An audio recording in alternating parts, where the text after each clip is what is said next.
what's wild about the fear that people have when they're starting out is that they say things like, I have nothing going for me. I have no advantages. I have nothing to my name. I have no money. I have no network. I have no resources.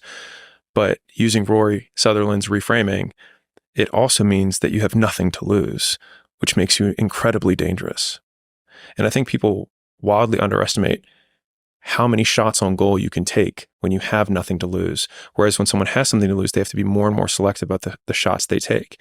And so you have the perfect conditions for taking risk, because the worst case scenario is baseline, is where you're currently at. Correct. Yeah. And so that your means, downside is this. which means that it's like going to the casino and playing craps, but they say that you can just keep playing until you win. But people are afraid to roll. This is from Mark Manson. Why I hate being around negative people. Being an asshole is a weak person's idea of strength. Complaining is their connection. Never let yourself be held back by other people's fears. People criticize what they were afraid to do themselves because bold action reminds them of their own inaction. If you're afraid to be criticized, why do you care about the opinions of those who are too timid to do it themselves? If you are the criticizer, does tearing down someone who has the courage you lack make you better? People criticize because it helps them justify the risks they chose not to take, in the hopes that it'll dissuade you from doing it so that you can be in the exact same position as them, which then justifies that they made the right call. It's rarely the information or the intensity that makes things hard. It's the sticking with it that makes it hard. And so the desire that we have to quit is simply breaking the consistency. And so that's why consistency has always been the hardest thing for most people to achieve.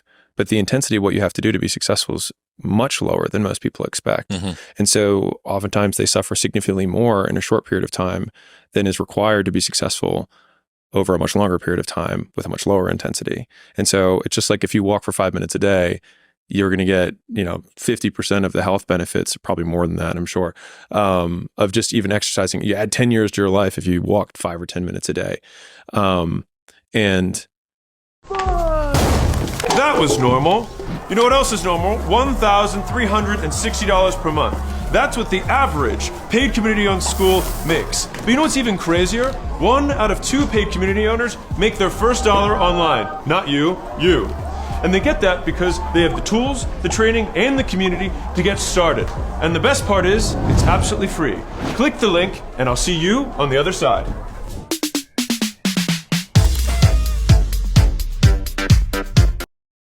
the path of personal development is befriending uncertainty.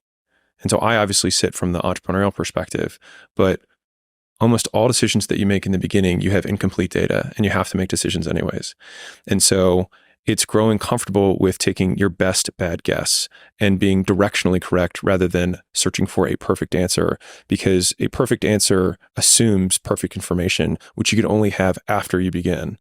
And so in some ways, making a decision is the perfect answer so that you can get the information Feedback to then improve the quality of the decision later. And I think that one loop is what a lot of people miss out on, is they obsess for years sometimes on the perfect pick, the perfect business, the perfect job, the perfect mate, when most of the times beginning each step illuminates the next step, which means the information, the feedback that you get from walking gives you more about where to walk than trying to sit at the beginning in the darkness and pick a direction.